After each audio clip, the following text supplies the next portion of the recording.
తెలంగాణలో రేవంత్ రెడ్డి గారు దావోస్ వెళ్ళారు. ఆయన పర్యటన కూడా బ్రహ్మాండంగా జరిగింది. కాకపోతే గుర్తుందా నేను చెప్పాను ఇక్కడే. 1,72,000 కోట్ల రూపాయలు ఆయన పెట్టుబడులు తీసుకొచ్చారని చెప్పేసి అన్నారు. ఎంఓఏలు సంతకాలు అయిపోయినాయి అన్నారు.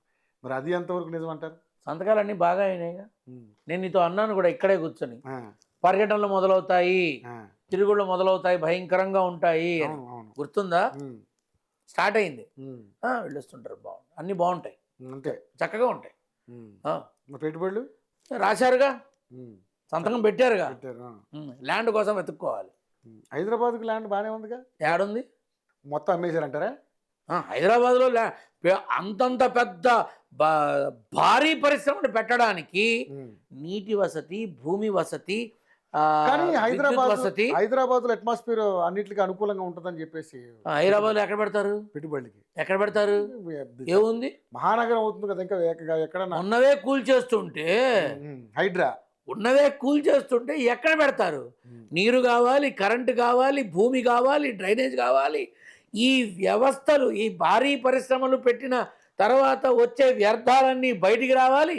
ఎక్కడ కలుస్తాయి ఇవన్నీ? మూసి. అప్పుడు అందరం మూసుకుపోవాలి. మూసీలో కష్టం. మనకి ఎందుకు నాన్న? అయినప్పుడు నీకు గుర్తుంటే నాకు కూడా ఇన్విటేషన్, నేను కూడా వస్తాను. అప్పటిదాకా మరి మూసీని సుందరీకరిస్తానంటున్నారు కదా. మరి నాన్న ఒక మాట చెప్పనా?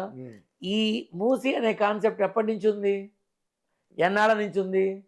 సుధీర్ రెడ్డి దానికి చైర్మన్గా ఉండడం అప్పటి నుంచి ఉంది. అప్పటి నుంచి ఉన్నప్పుడు ఇప్పటిదాకా ఎన్ని జరిగినాయి? ఏ గవర్నమెంట్ మాత్రం తన చేతిలో ఉన్నది కాకుండా కొత్తగా ఏమైనా చేస్తుందా? చెప్పు, కొత్తగా ఏమైనా చేయగలదా? మూసీ దగ్గర పడుకుంటా, మూసీ దగ్గర భోజనం చేస్తా, మూసీ దగ్గర కాపురం పెడతా. ఎందుకు నాన్న ఈ రాజకీయపరమైనటువంటి వివాదాలు? మనకు అవసరమా? అది అవ్వదు నాన్న. ఇంకోటి అడుగు, అంతే ఫిక్సింగ్. నాన్న నీకు తెలియదా? నీకు తెలియదా? 1,50,000 కోట్లతోటి మేము చేస్తామని చెప్తున్నారు కదా సార్. నేను చేస్తా, చెప్పడానికి తప్పే ఉంది. ప్రజాస్వామ్యం, స్వేచ్ఛ, మనకి స్వేచ్ఛా హక్కు ఉంది. మనం చక్కగా మాట్లాడచ్చు. ఎదుటి వాళ్ళని నొప్పించకుండా, ఎదుటి వాళ్ళని అసభ్య పదజాలం వాడకుండా, ఎదుటి వారి మనసుకు కష్టం కలగకుండా ఏమైనా మాట్లాడచ్చు. నేను హైదరాబాద్లో ఇంకో చార్మినార్ కట్టిస్తా, దానిదే ఉంది. నేను కట్టిస్తానయ్యా చార్మినారు, మాట వరుసకే. చార్మినార్ కట్టిస్తా అన్న. ఎప్పుడూ చెప్పలా, ఎక్కడా చెప్పలా, ఎంత పెట్టి చెప్పలా, ఏ రకంగా చెప్పలా, ఏ కాంట్రాక్టు చెప్పలా. నేను చెప్పను, కట్టిస్తా అంతే. సరే రైట్. అయితే ఇప్పుడు ఈ పెట్టుబడులు కొంచెం ఇబ్బందిగా ఉందా మాట్లాడితే? కరెక్టే. అది ఇప్పుడు అంటే మీ అభిప్రాయం చెప్పడంలో తప్పలేదు, కానీ అంటే పెట్టుబడుల విషయంలో కేటీఆర్ గారు గతంలో 42,000 కోట్లు ఎంతో తీస్తే ఈయన 1,72,000 కోట్లు తీసుకొచ్చా అని చెప్పేసి అంటున్నారు కదా. అంటే ఏంటి అనేది కదా ఇప్పుడు అసలు. నాన్న వస్తే నిజంగా వేల మందికి ఉద్యోగాలు వస్తాయని. నిరుద్యోగ యువత డిఎస్సి ఎప్పుడు వస్తుందా, నోటిఫికేషన్ ఎప్పుడు వస్తుందా, గ్రూప్ నోటిఫికేషన్ ఎప్పుడు వస్తుందా, బిఎడ్ చూడరు నాన్న. నిజంగా రావాలని కోరుకుంటున్నాను నేను కూడా.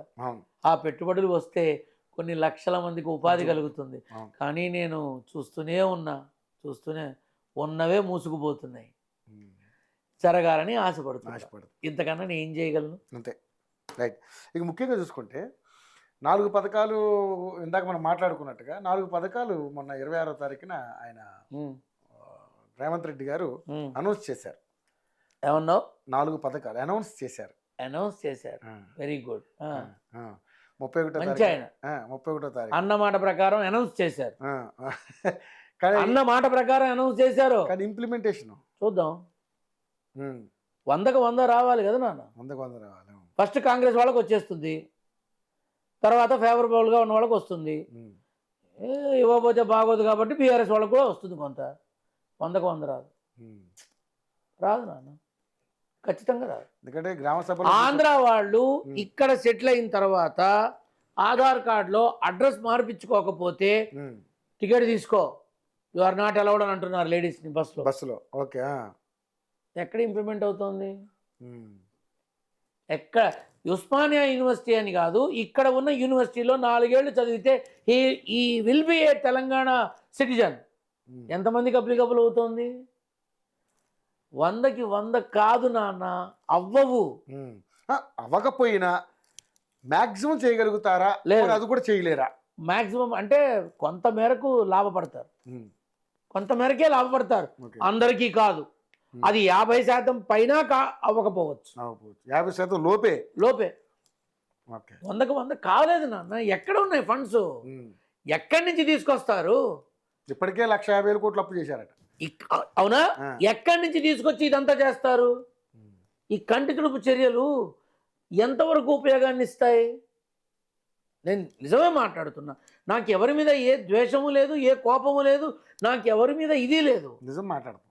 ఎక్కడి నుంచి తెస్తారు వీళ్ళు? ఇది తెస్తాం, అది తెస్తాం, ఇది చేస్తాం, అది చేస్తాం.